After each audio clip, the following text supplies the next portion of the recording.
Assalamualaikum warahmatullahi wabarakatuh. Nama aku Ahmad Hafiz Ahmad Izzuddin, asal Kampus Dewan, umur 20 tahun. Belum lagi lah, tahun ni 19 lagi. Dah 12 ni umur 20.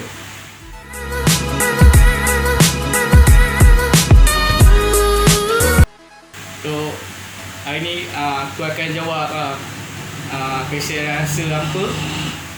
Okay, yang pertama sekali daripada Shuni Zaki 38.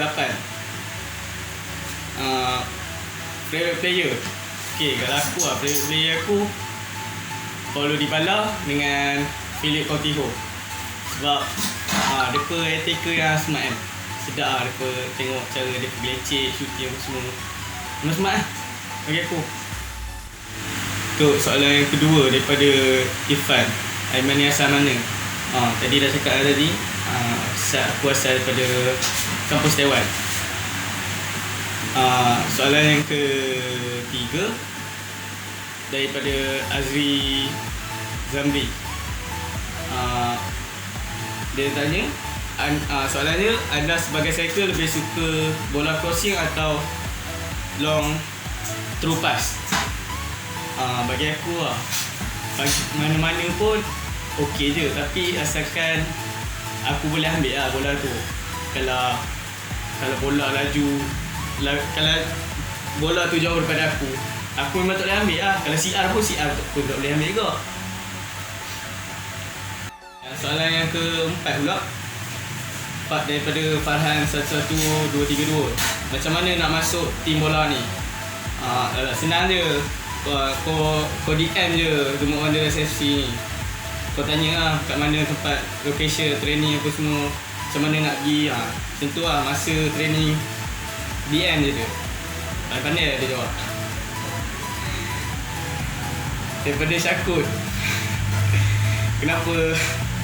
Kenapa handsome dan suka banyak touch? Aku biasalah saja. Aku saja je nak main banyak-banyak touch ni. Suka-suka. Dapat oleh 2-3 orang pun jadi lah kan.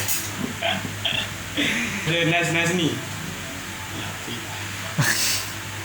Dia cakap bagaimana nak jadi lincah macam Abang Aiman Hafiz.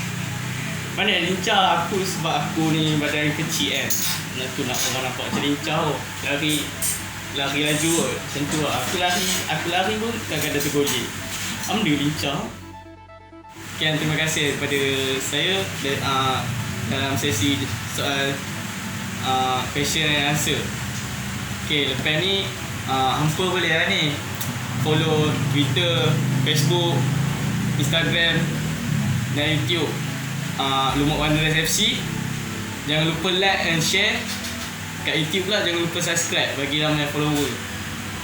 Naikkan tim Lumut Wanderers supaya boleh masuk Liga M3.